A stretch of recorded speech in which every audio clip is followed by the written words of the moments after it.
Alors, notre Sexy News, vous, évidemment, ça ne m'étonne pas que vous ayez envie de nous parler de Marlène Schiappa. Mais évidemment, Marlène Schiappa, je l'ai trouvé, le Playboy. Et il paraît qu'elle n'est même pas nue. Elle n'est pas du tout nue. Elle est pas du tout nue. Elle est très joliment mise en scène. Madame la ministre donc a accordé une interview de 12 pages dans le Playboy Magazine de ce trimestre qui est sorti là aujourd'hui. Posant habillée donc. Et c'est la débandade dans tous les médias de France et même du monde. Rappelons que de nombreux hommes politiques par le passé ont pris la parole dans le magazine Playboy, de Mitterrand à Mauroy en passant par Jacques Lang. Enfin, c'était plutôt dans lui. Comment ? C'était plutôt dans lui. Ah, ils sont aussi venus sur Playboy, oui, mais moi, Playboy. Mais c'est vrai, c'était lui également. Lui. Non, parce qu'on entend ça depuis 2 jours en effet, mais bon, c'est des magazines que je connais par cœur. Donc je préfère rappeler quand même que c'est surtout lui qui faisait des interviews poussées, politiques, avec à côté des femmes qui avaient oublié de s'habiller. et on les adore aussi. Alors, mais Marlène a une particularité, évidemment, elle est une femme. Alors, à bâbord comme à tribord, voilà les mères la vertu et les pères la morale qui viennent déverser leur haine dès qu'on daigne leur tendre un micro. Parle-t-il du fond ? Ont-ils lu l'article ? Non, bien sûr. Mais alors... Ils ont d'ailleurs même pas vu les photos. Non. Mais d'où parle-t-il et qui sont ces gens ? Alors, hommes politiques et journalistes, bien entendu, s'en donnent à cœur joie, sans se rendre compte que faire reculer la liberté des femmes, c'est bien sûr faire reculer d'un même geste la liberté de tous. Mais il y a aussi des femmes jalouses jusqu'au bout des ongles. Voilà qu'elles font pire que les plus féroces machos. En témoigne par exemple la parole de Danielle Simonet. Je doute, j'ouvre les guillemets, je doute de la sincérité du combat féministe de Marlène Schiappa, même si je souhaite être en sororité avec toutes les femmes. Il y a longtemps qu'on n'avait pas entendu ce mot-là. Je ferme la parenthèse, les guillemets. Ah, elle est bonne celle-là. On peut douter de tout, mais pas du combat féministe de Marlène Schiappa au gouvernement depuis, je le rappelle, 6 ans.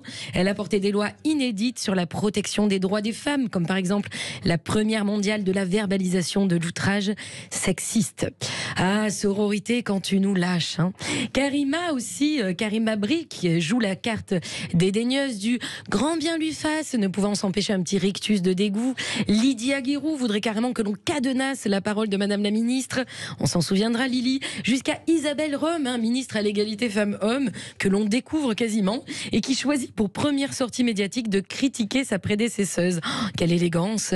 Ne vous inquiétez pas, chère Isabelle, votre entre-soi... Vous savez bien, Julia Palombe, que les femmes sont pires entre elles encore. C'est bien ce qui me désole. Ouais. Mais je disais donc à Isabelle que l'entre-soi, qui pue un peu quand même, mais qu'elles ont l'air d'adorer, on vous le laisse avec grand plaisir. Vous pouvez à présent retourner à votre anonymat. Et puis je vais m'arrêter là parce que c'est vrai que la mauvaise foi, ça fatigue l'esprit. Non mais ça va pas la tête ou quoi ? Il suffit d'une crise sociale en prétexte pour que les femmes soient priées de rejoindre leur place en cuisine, j'imagine. Depuis quand la décence se mesure à la longueur de la jupe ?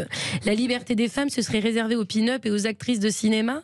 La liberté des femmes se serait réservée au temps de paix ? Waouh, bon courage, ma chérie. Ah là là, la bif et la ministre, vous dites, vous plaisantez, j'espère. Parce qu'être belle et intelligente, c'est impossible à encaisser. Ça court-circuite, les circuits au niveau du cerveau. Ah, si je comprends bien, il y a des pauses que Madame la ministre aurait le droit de faire et d'autres non. Je vais vous dire, il n'est pas né celui ou celle qui contrôlera le corps de Madame la ministre Marlène Schiappa. Et permettez-moi de m'en réjouir et de lui apporter tout mon soutien. Ce qui me choque, c'est qu'en 2023, on demande à une femme d'aller se rhabiller. Bientôt, on va lui demander de se voiler. Pour clore ce triste débat, les mots simples et clairs de Madame Schiappa, le corps des femmes n'est pas un bien public. Point final, passez votre chemin. Et donc, beaucoup plus réjouissant et passionnant, mais que dit Madame la ministre dans cette fameuse interview ? Ça, c'est une bonne question. Madame la ministre revient dans ses pages sur son action importante et essentielle à l'ONU quant à l'amélioration de la condition de la femme dans le monde. Dans ce sens, elle précise sa vision universelle. Ce que nous n'accepterions pas pour nos filles françaises, nous ne devrions pas l'accepter pour les petites filles afghanes en prise avec les talibans qui instaurent un système de ségrégation restrictions, les empêchant de travailler, de sortir, de montrer leur corps, etc. Les droits des femmes, pour Madame la Ministre, sont universels. Et puis elle renforce son point de vue en soulignant que la question de la liberté sexuelle est une question politique, au vu justement de ces hommes et femmes, on pense aux homosexuels ou aux relations en mariage, ces hommes et femmes qui sont enfermés ou tués pour avoir osé vivre leur sexualité au grand jour.